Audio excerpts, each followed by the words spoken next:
On today's Locked On Thunder podcast, the Oklahoma City Thunder nailed the 15th overall pick and traded out of pick 24. We'll tell you all you need to know about Thomas Sorber.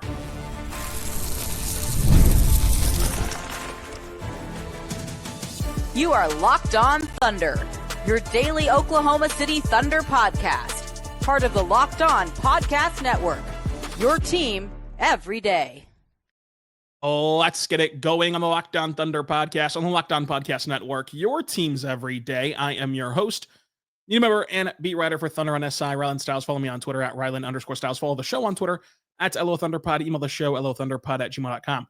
On today's show, we're diving into the Oklahoma City Thunder's NBA draft as they went into the day with 2 first-round picks and in the day with only the one, as Thomas Sorber is picked at number 15. They made a trade with the Sacramento Kings with pick 24. And to break it all down with us is Brandon Rabar, dailythunder.com beat writer, 1077 The Franchise, and of course, OKC Dream Team, where you can find both of us over there. Brandon, this is a tradition unlike any other. It's the Masters. It is this pod where we predict who's going to be drafted, you and I as a tandem. Obviously, this year, we didn't get to predict it on the show beforehand together, but we each made individual predictions, and you can go check out the Thunder on SI draft primer where I did predict Thomas Sorber at pick 15. Also predicted Nate Clifford at pick 24. Did not go to the Thunder, but did go at pick 24. And Brandon, you did predict Thomas Sorber as the guy to watch for OKC. So we're on another heater here over the last couple of drafts. Yeah, I'm pretty excited. We both were big Thomas Sorber guys. He just made so much sense. If you're looking at, a possible future backup big, he's a guy that plays such good defense, 7'6" wingspan. I mean, that's enough said if you're talking about a Thunder guy, but the defense jumps off the page, but he's also a playmaker and a passer for a big. I know that I'm already jumping into this and you probably want to break this down and I'm like jumping ahead. I'm sorry. I'll stop that. I was just like, he just made so much sense to me. I think that's why we were both kind of gravitated towards Thomas Sorber, because you're looking at like a possible future Hartenstein replacement, if salary cap restrictions and if they need to move on from Hartenstein in a couple years.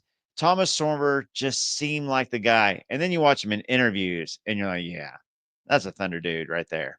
This guy gets it on the interview front. Nick Gallo, get ready for more shenanigans, buddy. I mean, this is going to be unbelievable off the court. And on the court, I think it will be just as good. And I'm glad that you jumped ahead. It shows the excitement that should be around this 15th overall pick. And I think that it's great that we both predicted the pick, not only for our own selfish egos, but because, like, you do know, now that we've been talking about him before the draft, that this is not like a homer-fied pod, or this is not a whatever Sam Presti does, or drunk off of a championship before the draft began. Like, this was the guy. And I think that the Thunder got their guy in Thomas Sorber. I wrote about it today on Thunder on SI as well, of the 3 options at pick 15. He was my number 1 guy. I wrote that heading into the draft, there was scuttlebutt behind the scenes that I've heard that, the Thunder love Thomas Sorber. Feel pretty good about that intel right now, as they actually do take Thomas Sorber in the draft. And I think that for good reason. The first thing is he's nowhere near a 3-point shooter. He took one and a half attempts per game and shot 16% from 3. However, he did shoot 72% at the free throw line, and the Thunder do have a world-class shooting coach in Chip England. And they've drafted these guys before who have no business shooting in college, like Jay Will is the one that comes to mind. And then somehow in the NBA, better spacing, just the confidence instilled in them in OKC's organization, and of course the developmental staff with Chip England, they get better from 3 and they become unrecognizable from 3. I do not think that that's going to happen for Thomas Sorber. I would be really shocked if he had a Jay Will type leap from beyond the arc, but it's at least possible out there. So I know a lot of people yell about shooting. That's the shooting portion, but everything else is so great for Thomas Sorber. And it starts on the defensive end. I mean, the way that I would describe Thomas Sorber on both ends, but especially defensively, is opportunistic. I mean, he has one of the biggest wingspans in the NBA, much less the biggest in his draft class. And I think that plays a part in a lot of different areas defensively. He's clearly a really good defensive anchor. I think he's best as a low man help defender for OKC, flanked by all of these elite perimeter attack defenders on the outside. But if he does get switched on to a guard switched on into space, he's not just a lame duck out there. Now, he does need to improve in isolations because he does need some help in his footwork and how to take angles. But the biggest thing that helps him is that wingspan, because even if he gets beat by sure quickness and athleticism, he makes up for it by getting blocks from behind. And you see him playing the passing lanes very well with that wingspan. And he understands the scope, right? He understands how to defend without overly fouling, only 2.2 fouls per game as a bigger body who you get attacked. And we know that college refs, we know that the college game is more susceptible to fouls and stoppages. So that's a really good indicator for Thomas Sorber. But I love what he does defensively. And we know that that's the pathway for a Mark coached team to get on the floor quicker is by playing defense. I think that you're going to see some Thomas Sorber early on in his Thunder career. Yeah, so the day after the Thunder won a title, I put out my first kind of Thunder draft big board. I had Thomas Sorber at number 1. I had Cedric Howard at number 2. I ranked 8 guys, but it was always those two to me. Those were the two at 15 or even a small trade up I thought the Thunder should target. So I thought this was a great pick. I would have been fine if the Thunder would have moved up a couple of spots to 12 even to get Thomas Sorber if they thought that maybe somebody was going to steal him like they did with Case and Wallace. That's how highly I thought of Thomas Sorber for all the reasons you listed. His defense, it can be special. He's one of the best defenders in this draft. The Thunder just had a historic defense, and they go out and draft a 19-year-old who's one of the best defenders in college. The guy is a great rebounder. One of the, I think he was second amongst all freshmen in rebounding. He averaged 2 blocks a game, 1.5 steals a game. Again, you add that to this Thunder defense that loves to steal the ball and to block the ball, adding all those stocks to this team, that 7'6" wingspan. We know how the Thunder feel about those plus wingspans. He can play the 4 or the 5, I think.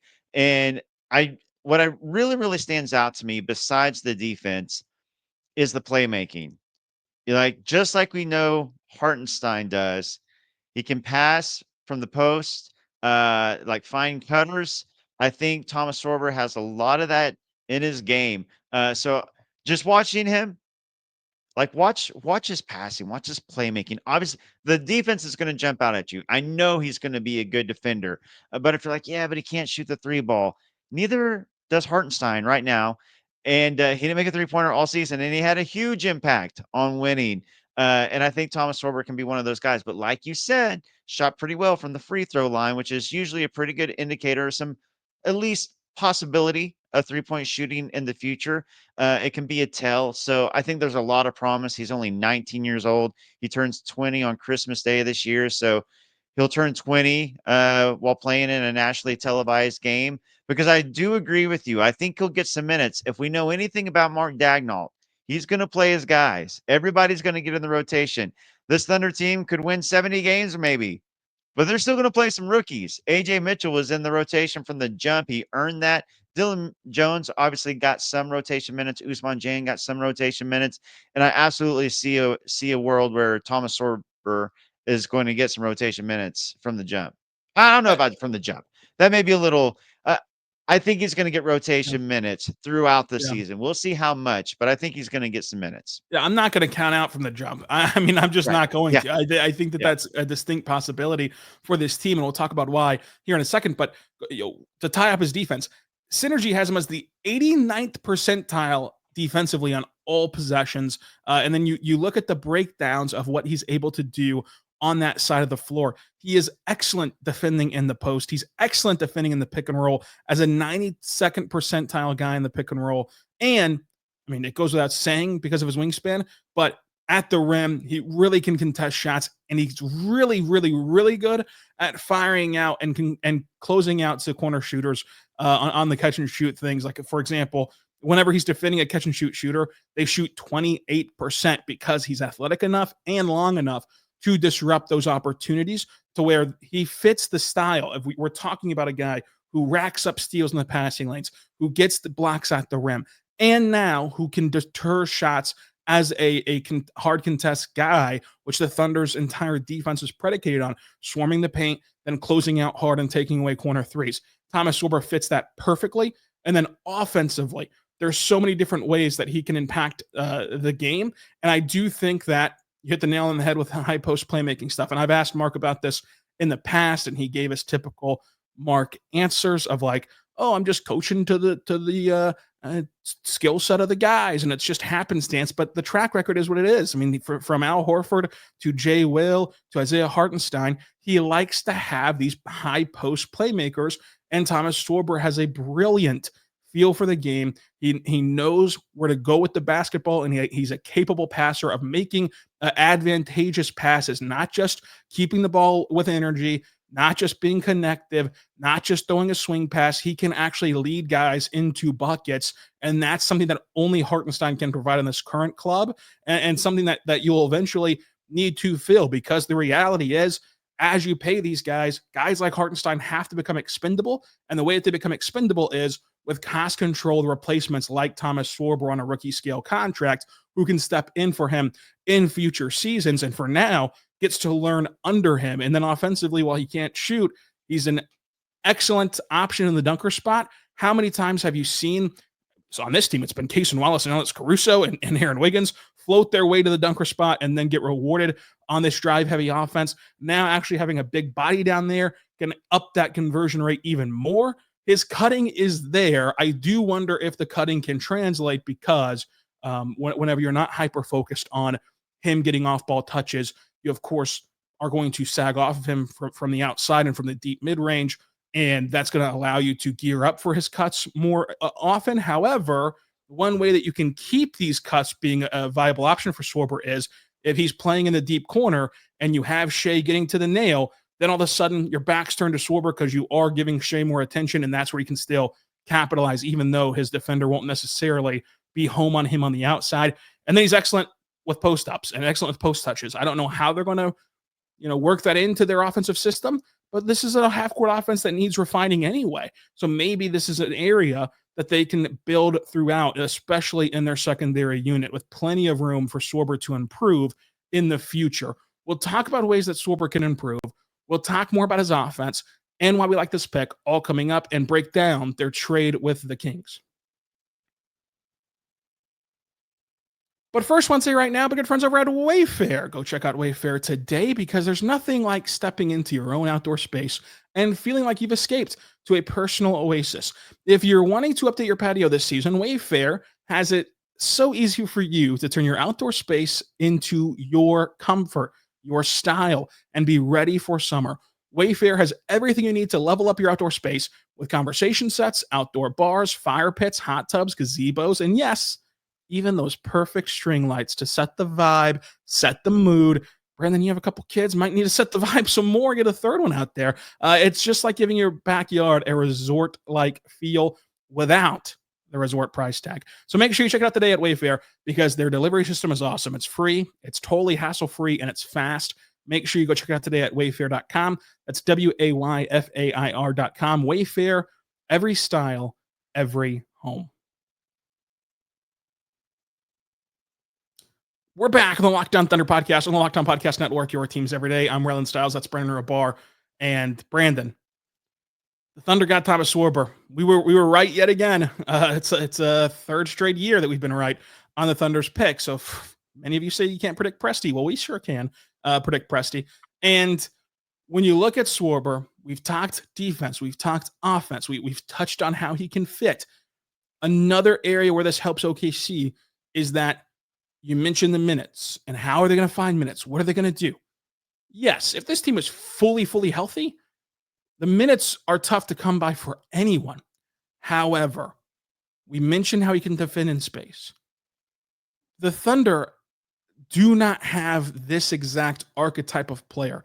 So if the ways that they can create advantages offensively with Sorber come to fruition, him being able to be in the game and defend the Aaron Gordons of the world, the PJ Washingtons of the world, that archetype that's given the Thunder fits when they're having to try to scale up J-Dub and Caruso and Cason and Wiggins, who is admittedly not comfortable doing that. This guy can allow them to play with a bigger lineup at all times. Like we're right now, if you want to start double big, at some point you got to go back to your old ways of playing smaller, of playing with a single big, etc., and he can help fill that gap as well, where you can always have size on the floor for matchups that require it. But also, we just saw a season where, out of happenstance, Hartenstein gets hurt at the last second to last game of preseason, and Jay Will gets hurt, and Kindred gets hurt in training camp, and then Chet somehow breaks his hip. He splatters on the floor. It's a freak accident on November 10th, where you had to play 2 weeks without a center. Like that, now you have another body that you can put out there and be really good. And then also, the way I think that you get minutes for Sorber and find ways to develop him is that you just played until June 26th. I mean, like, it's draft day. It's June 26th right now, and you just finished playing on Sunday. Like, you're going to have to make sacrifices next season because you're hoping for another deep playoff run. You're not planning for the season to end any shorter next year. And so throughout October through April, you have to find advantages on the back-to-backs, on the 3 games in 4 nights, on these slogs in the schedule, especially in January, where we know January gets jam-packed because of the NBA Cup. Like, you have to find ways to where you're not playing Chet, you're not playing Hartenstein, you're not playing some of these rotational guys any minutes in some games, and you want to manage their minutes in other games with a artificial minutes limit, to where then Sorber becomes very important for Oklahoma City. And if you do need to send him to the blue at certain stretches, like let's say you have a stretch where right before the All-Star break, you're going to have the huge All-Star break, the whole week-long All-Star break, and then let's say that the schedule works out to where leading into that Thursday off day, you only have 3 games, but the blue play 5 home games in that stretch. Well, then you can send him to the blue, where you have Cam Woods as the head coach, Cam Woods, all-time blocks leader at Butler, similar frame, similar build to Thomas Sorber, similar play style to Thomas Sorber, and is an excellent mentor. What he did with Jay Will in a half a season with the blue revolutionized his career. So from top bottom, you just have all these different avenues to maximize his development, that it should get you really, really, really excited in Oklahoma City for what this guy can be. And I just think that they're going to find NBA minutes for him because of those things that we mentioned. Like, you're going to have to, after this playoff run, which lasted till June with 2 7-game series, you're going to have to find ways to get these guys off their feet, because you look up, Brandon, we're going to be seeing each other again at Media Day very, very, very quickly. Yeah, it's crazy because the Thunder played to the absolute maximum number of games you could play, a game 7 in the NBA Finals. This summer is going to be a lot shorter. This offseason is going to be a lot shorter, which I think for Thunder fans is incredibly exciting. But it does mean for these players, like training camp, preseason will be here like quicker than ever. And yeah, so they're not going to get quite the rest that they normally would have. They'll come in fresh and they'll be fine. But, I do agree there will be opportunities for Sorber to get minutes, whether it be resting Chet or Hartenstein on back-to-backs, like you said, or road trips, or, little nicks and bruises here and there. You want to rest tonight. You're like, that's the great thing also about winning the title. Like, you have that now, like you won the title. Like, and obviously this team we know is going to go 100% next season. They're going to try to win 70 games. They're going to try to go for it all, obviously. But, the idea now that you have another guy that's a big that can play either the 4 or the 5, either one in a pinch. And if there is a night where you want to give a guy some rest, Sorber can step in. And I think about like the wingspan and the size they can have out.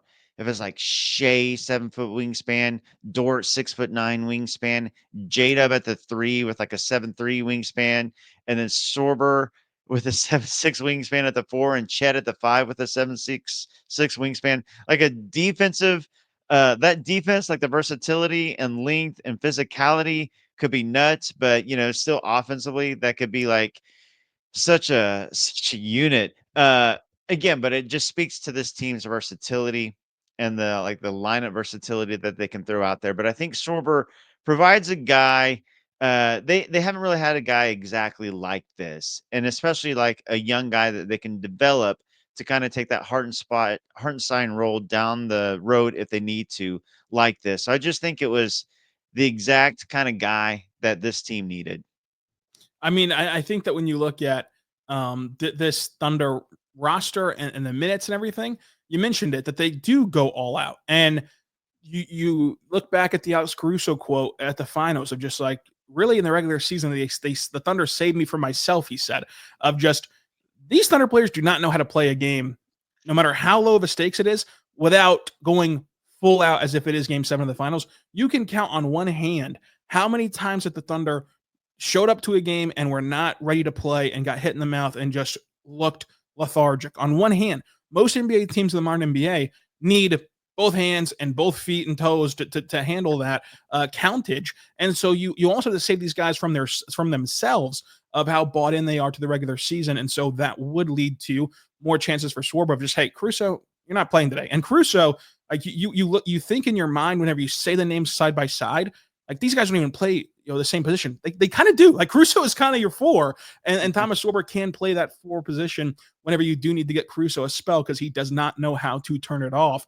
J-Dub is a guy that they play at the 4. Like all these guys are just so positionless, and Sorber is that positionless mold that he can fill in for a lot of different people and players, not just Chet and Hartenstein, to help this team move along in the regular season, which is a marathon, which, 2 7-game series and a game 83 in the regular season because you played the NBA Cup championship. Like these guys have a lot of miles on them heading into next season.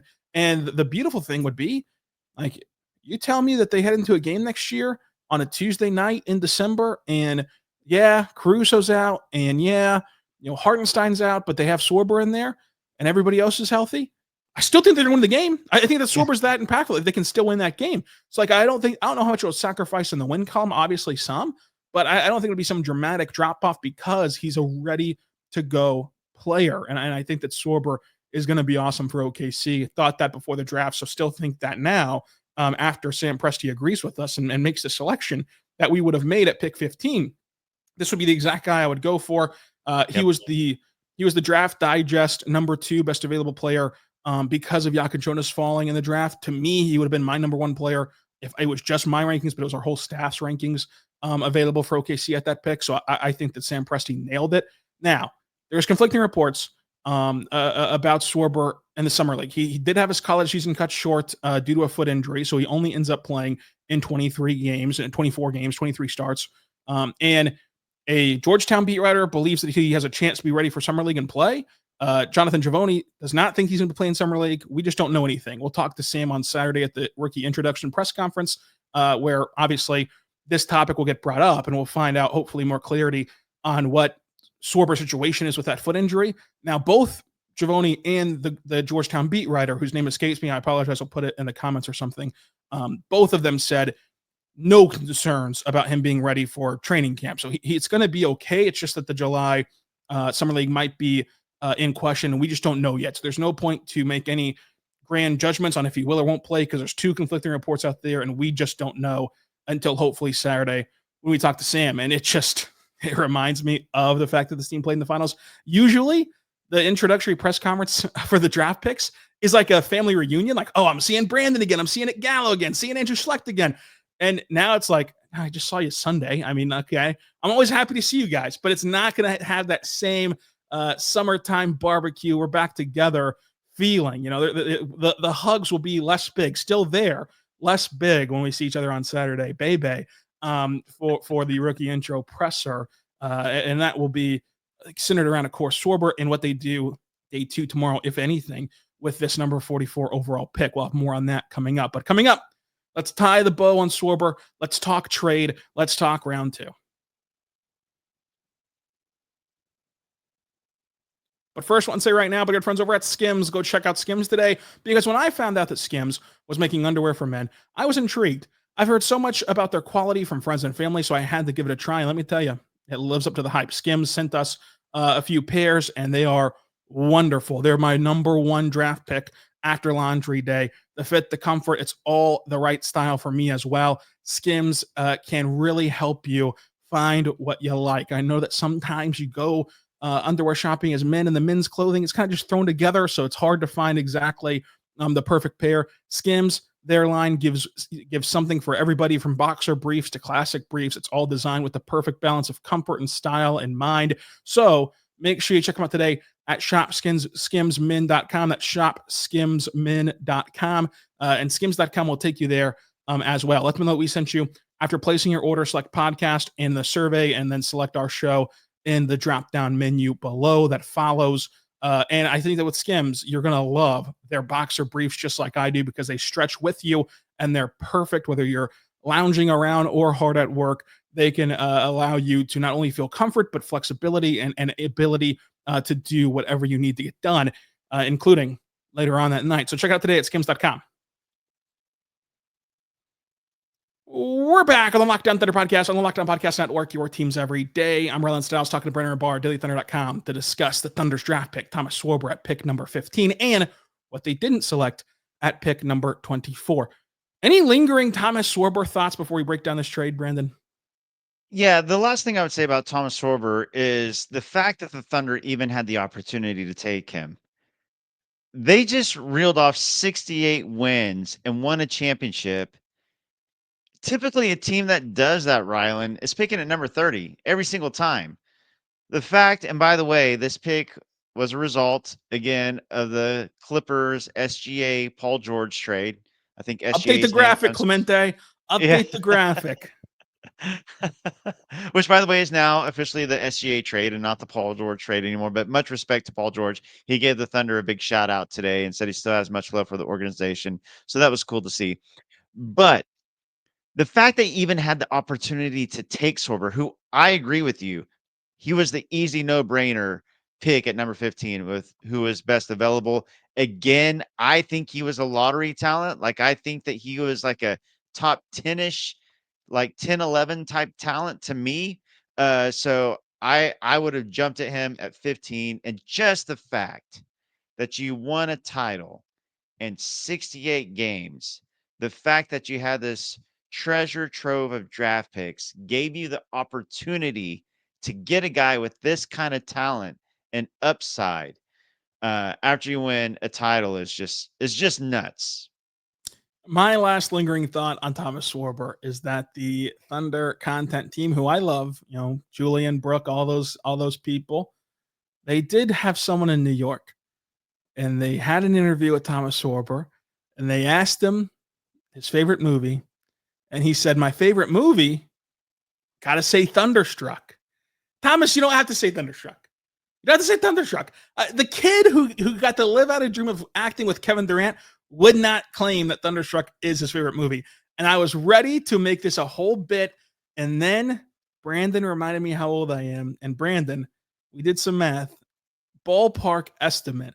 How old was Thomas Sorber when Thunderstruck came out? It was 6 years old. And you got to think, if you're 6 years old and you're a basketball fan at 6 years old, and the Thunder were like the team at the time, and Kevin Durant was the guy at the time, it's hard to blame a 6-year-old Thomas Sorber for loving Thunderstruck. And that really brought me down to earth. You quenched my bit here. You really just put it out like a fire, because I thought back and I was like, you know what? When I was that age, I thought that like Freaky Friday was the best movie ever with Lindsay Lohan and them boys. I thought it was a great flick. He probably thinks that Thunderstruck, I'm sure he hasn't rewatched it. Who has? He probably thinks that Thunderstruck is like the Titanic. Like it's like a can't miss movie. So I'll give him a break on saying Thunderstruck. In that interview as well, he did say that he was at game 2 of the Western Conference Finals, and that makes him really excited to play in front of this home team and this home crowd. And if you're not already jazzed up after 26 minutes of Sorber talk, well, go look up just a highlight reel. And I do not advise scouting players by highlight reels at all.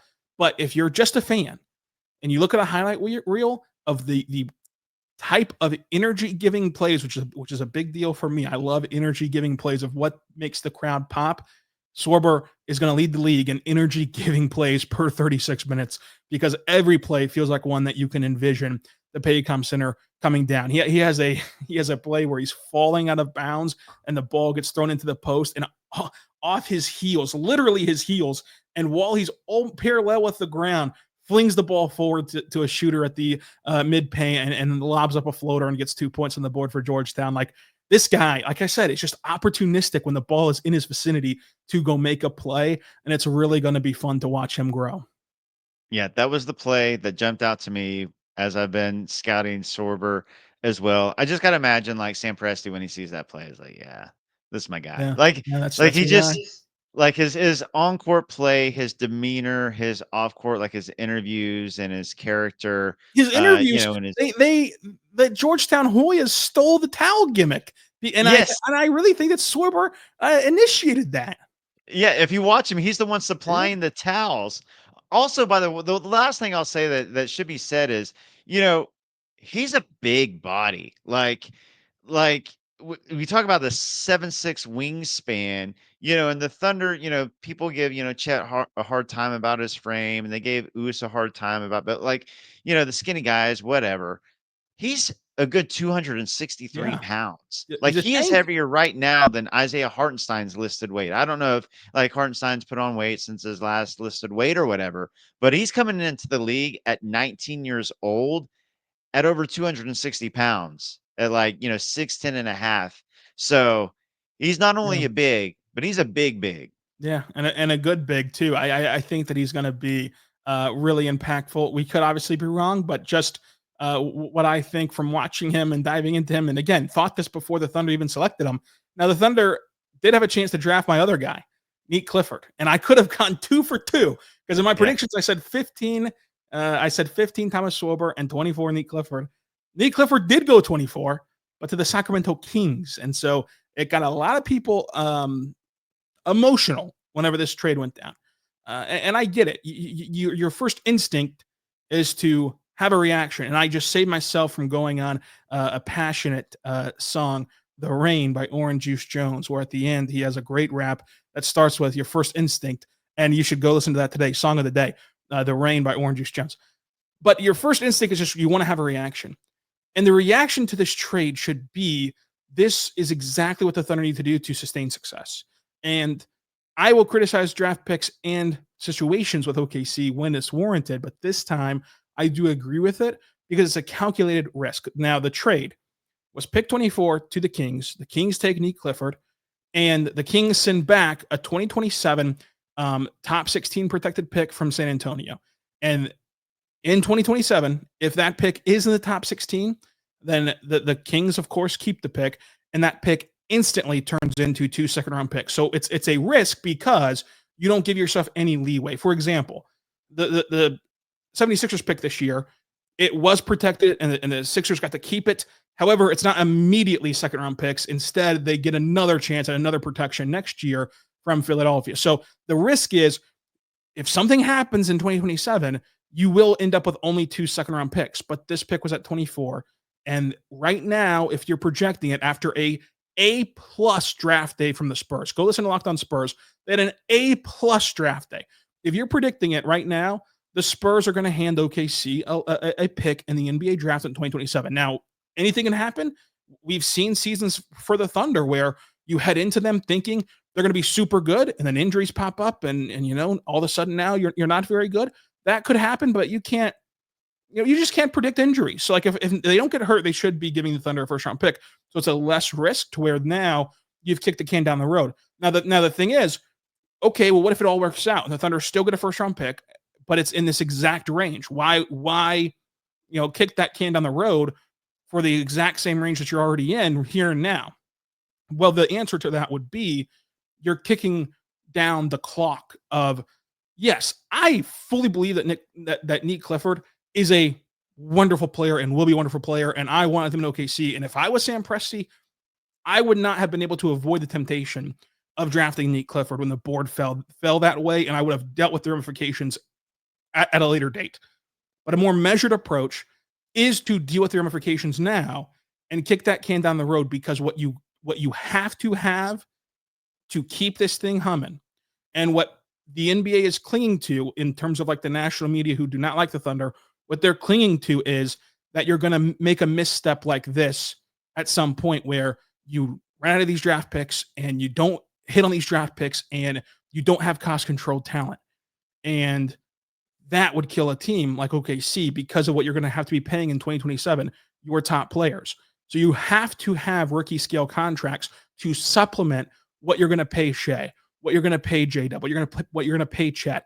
And if you started both cost controlled contracts now, by 2027, you're halfway through the cross-controlled talent and you have to pay those guys and then restart the whole process again. Whereas right now, you'll be halfway through Thomas Sorber's rookie scale deal for rough math, and you'll have another rookie scale deal that's just now starting the next season that hopefully you hit on and hopefully is a good player, et cetera, et cetera.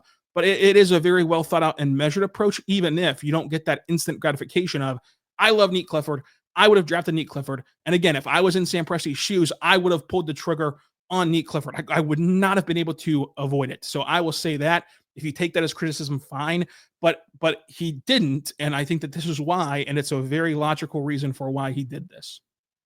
Yeah, I've been saying, whether it be on podcasts or on the radio or wherever, I just didn't think that they were going to take 2 first-round picks. This roster is full. All 15 guys right now are under contract for next year, which is exactly what you want, by the way, for a team that just won 68 games and a championship and should improve because of internal development and these guys being so young.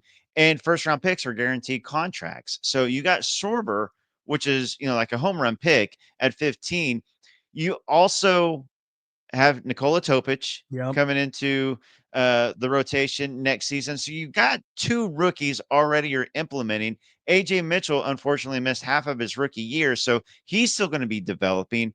So it's basically, I understand it, especially when a guy like Neat Clifford falls, you feel like, oh, that's good value. So take the value now. Totally get it. But everybody's, we see this all the time. You like where draft boards may rate players higher than GMs do, and there's a reason why these guys fall. I like Clifford as well, but I think you nailed it. Basically, it's like 2 years from now. Would you rather have the 24th pick now or 2 years from now if you're the Thunder? Because of the rookie contracts, you want them to start later, and you feel like the Spurs, it's going to be about the same value. It's basically like swapping a 2025 24th pick for a 2027 24th pick. And if you're the Thunder, you want the 2027 just to delay that first round pick and that rookie contract. So I think that's why you do it. And you're also developing Topic and AJ and Sorber. So it just makes good sense to kick the can down the road. The important thing, you're going to be building the contending roster. Hopefully, if you're the Thunder dynasty, around Shea, Dub, and Chet. Those guys are going to get big contracts, and you want cost control guys around them. So kick those cans down the road because you got other rookies you need to focus on right now as well. Yeah, and I think that it's a great point to also, even if you want to set aside the money and just say, we'll figure it out later, fine. Let's figure out next season then. Let's operate under this world where you'd take Neat Clifford, who was the obvious pick, who the Kings did take, who I would have chosen if I was Sam Presti. We just spent 30 minutes gushing about Thomas Sorber. So clearly, we believe that you have to find minutes for Thomas Sorber in the NBA next season. AJ Mitchell was a vital part to what you did last year up until the day he got hurt in January, and it was announced that he was out for a long time in Dallas on that January night. AJ Mitchell's like still on the team. He's healthy. He's gonna play next year. And oh yeah, the 12th pick in last year's draft in Nikola Topic, who I personally don't know what the vision is with Topic in the sense of, to me, a path for Topic to play meaningful, helpful minutes on this roster, you have to squint a little bit to see. Whereas with Sorber, I can see it eyes wide shut with like exactly how it's gonna work out and exactly how I would envision it going and him being an impactful player. But the Thunder believe that Topic is going to be awesome, and the Thunder players believe that. Mark believes that.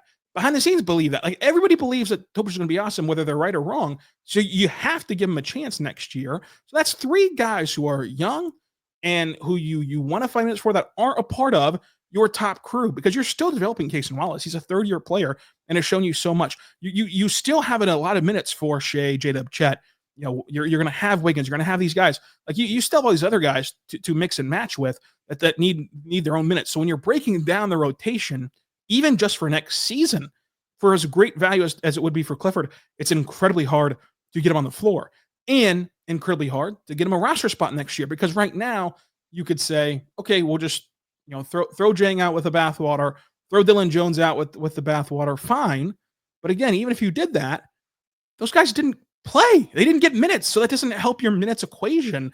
And so I think that it is important to put all of that into perspective. Even for in the moment and before the draft, I would have selected Nate Clifford.